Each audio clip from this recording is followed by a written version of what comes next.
New at noon, demolition of the Penrose Funeral Home return is expected to start at the end of February. The EPA says demolition should take around 10 days, depending on weather. The EPA did previously share that demolition of the Return to Nature Funeral Home is necessary to safely remove biological and hazardous materials found in the building. Almost 200 bodies were found inside that funeral home in October. The owners, Carrie and John Halford, are now facing numerous charges.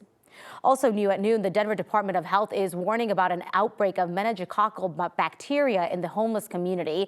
The bacteria can cause meningitis. The health department says it found the bacteria in 3 people in the last 2 weeks. They don't believe that these cases are related, but they are now considering this a community-based outbreak. The health department says the risk of spreading to the public is low, but they have gone ahead and alerted healthcare workers and those who are working with people experiencing homelessness.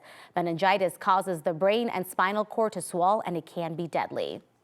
This morning, Adams County firefighters responded to a house fire that hurt 2 people. This happened near 88th and I-25, close to McLewan Elementary School. They say crews saw flames when they got there. Adams County said that they had to pull 1 person from the house. They don't know that person's condition at this point. A second person went to the hospital for smoke inhalation. The cause is still under investigation.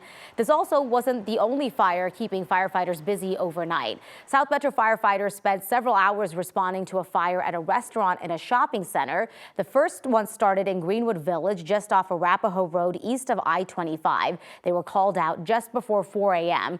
They did see some smoke coming from Fuji Hibachi and a sushi restaurant as well. It took them about 30 minutes to get that fire under control.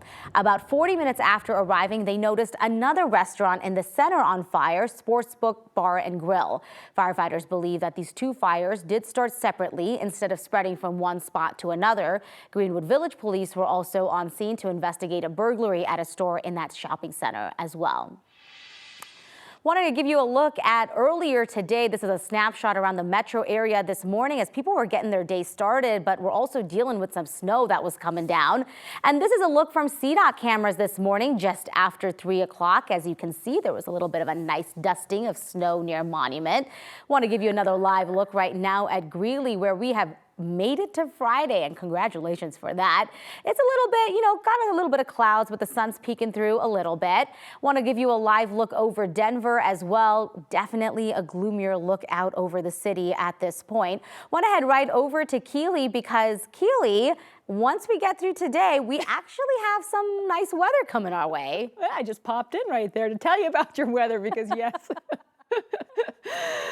We do have sunshine. In fact, we have high pressure building in, so we're going to have a weekend full of sunshine. Just have to get through today. Those clouds will start to clear out as we head into the afternoon. And yeah, we did see a decent amount of snowfall out there, not just dusting. In fact, areas close to Monument, 5 to 6 inches of snow as that system seemed to be kind of tracking to the south and across southern Colorado. But out there right now, again, just clouds. In fact, we're seeing a bit of sunshine out at DIA right now. 40 degrees, those winds out of the west, 9 miles per hour at this time. Current temperatures were already up to 50 in Sterling and Ray. 47 degrees in Lamar, 47 also in Greeley, again 40 here in the metro area, 20s and 30s for the most part. Up in the high country, we're at 49 degrees out west in Grand Junction. Taking a look at our HD Doppler radar, and there is that snow. Again, it was along I-25 corridor, most of the snow now moving to the south, but we will see this taper off over the next hour or so. We'll see lingering light snow showers, however, staying up there in the mountains. So your forecast for the Denver metro area today, mostly cloudy this afternoon with that snow early tapering off. 40 degrees, your forecast high. Seasonally chilly tonight, clearing skies. We're going to drop down about 24 degrees, mostly sunny tomorrow, 50, and we are looking at temperatures in the 60s next week. We'll talk more about that coming up in just a bit. All right, thanks so much for that. Well, we are learning new details about a crash in Idaho Springs that hurt 13 people. The crash happened on a bridge over I-70 on the east side of town. Officers say they don't normally see crashes there, and Idaho Springs police say the cars were driving in opposite directions when the passenger van crossed the center line and then hit the Toyota SUV head-on. Only one person was in that SUV. The driver was taken to the hospital. Police say 13 people were inside the van, though, when it crashed, and 12 of them had to be taken to the hospital. We now know that the van is registered to the Second Home Adult Community Center in Aurora. Police say the passengers on board were all from Iraq and residents at that facility. Police have cited the driver of the van with careless driving resulting in injury. A young person is in the hospital after a shooting in Aurora. This happened last night on Dillon Way near I-225 and 6th Avenue.